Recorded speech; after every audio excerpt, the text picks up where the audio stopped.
उसके स्वागत के लिए गाए जाने वाले गीत पढ़े, उसका चिंतन करते हुए भक्त जन पढ़े, तो भगवान की हेतु की कृपा उस परिवार पर, उस समाज पर अनवरत बरसने लग जाती है। हम लोग बड़े सौभाग्यशाली हैं महाराज। आज इतना दिव्य अवसर प्राप्त हुआ है। देवोत्थानी एकादशी के पर्व पर व्रत रह करके और भगवान नारायण की कथा का श्रवण करना। और देखिए सबसे अच्छा संयोग पता है क्या है?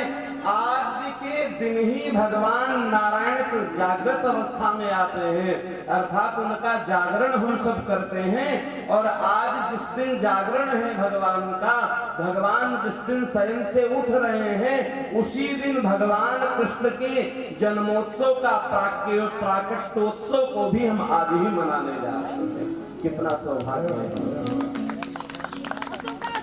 ऐसे संभव नहीं होता है।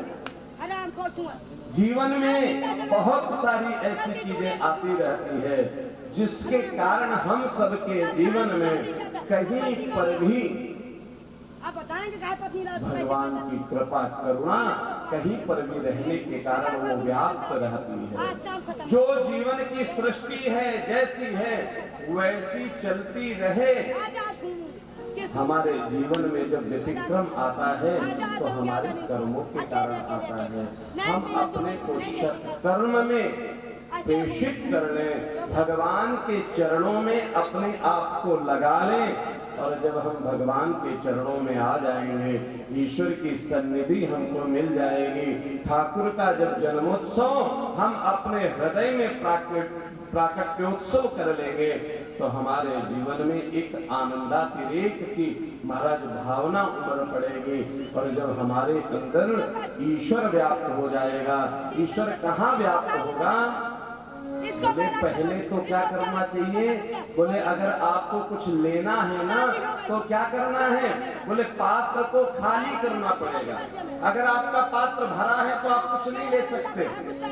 इसीलिए जो कोमल चित्त बच्चा होता है ना, उस पे कोरा कोरा जो लिखते जाते हो वो उसके मस्तिष्क में बड़े आसानी से आ जाता है।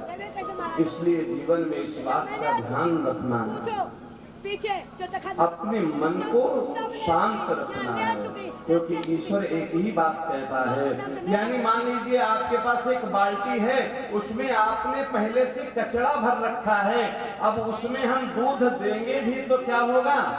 वो दूध भी कचरा हो जाएगा। इसलिए जब तक आपका पात्र सही नहीं होगा तब तक उसमें दी जाने वाली वो अच्छी वस्तु भी बेकार हो जाएगी।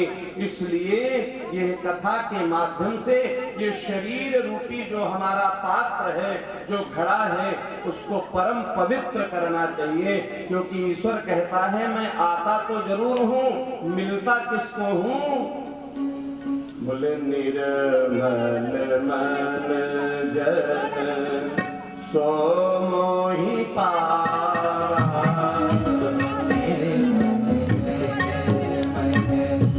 सो मोहि पावा, निर्मल मन जन सो मोहि पावा, निर्मल मन जन सो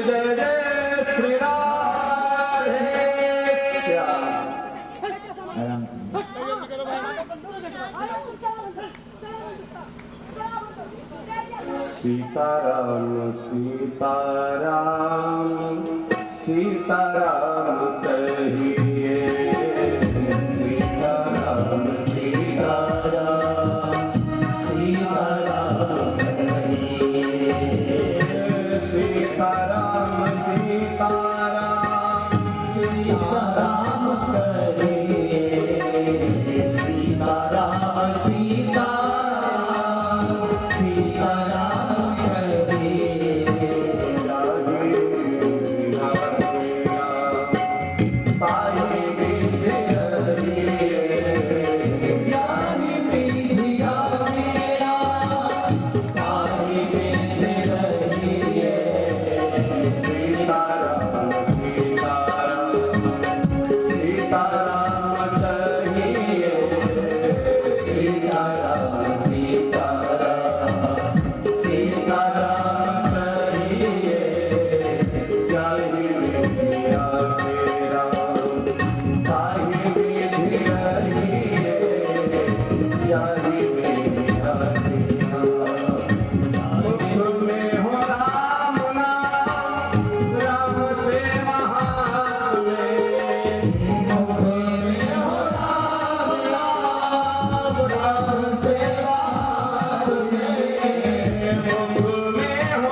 जय जय श्री राम।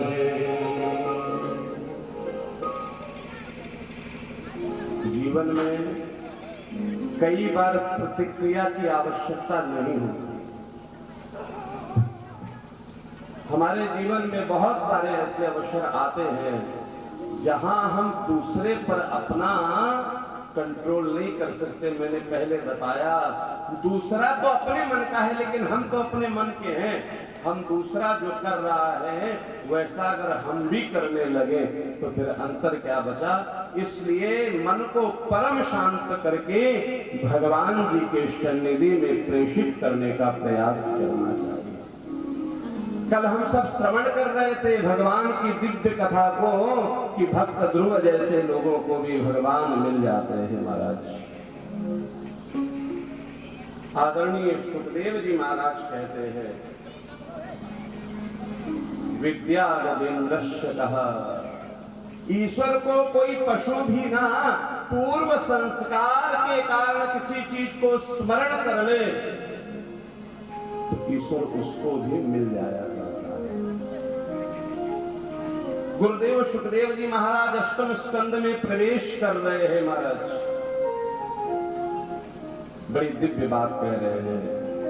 एक ही कारण है कि हम भगवान को याद नहीं करते, भगवान को स्मरण नहीं करते। याद कब करते हैं? बोले जब कोई विपत्ति आ जाती है। दुख में सुमिरन सब करे,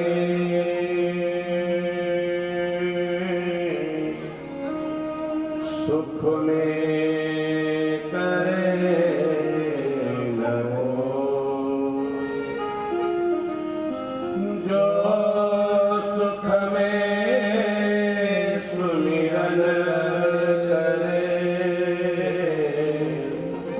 तो दुख काहे हो। अच्छा, जब सुख आ जाता है, संपत्ति आ जाती है तो उतनी ही व्यस्तता आ जाती है, समय नहीं मिलता। और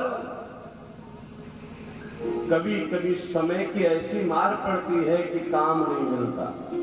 समय ही समय है। लेकिन एक बात और है, व्यक्ति ताश खेल लेगा, पत्ते खेल लेगा, मोबाइल में वीडियो गेम खेल लेगा, 5-5 घंटे फेसबुक पर लाइव बिता देगा, लेकिन ईश्वर का नाम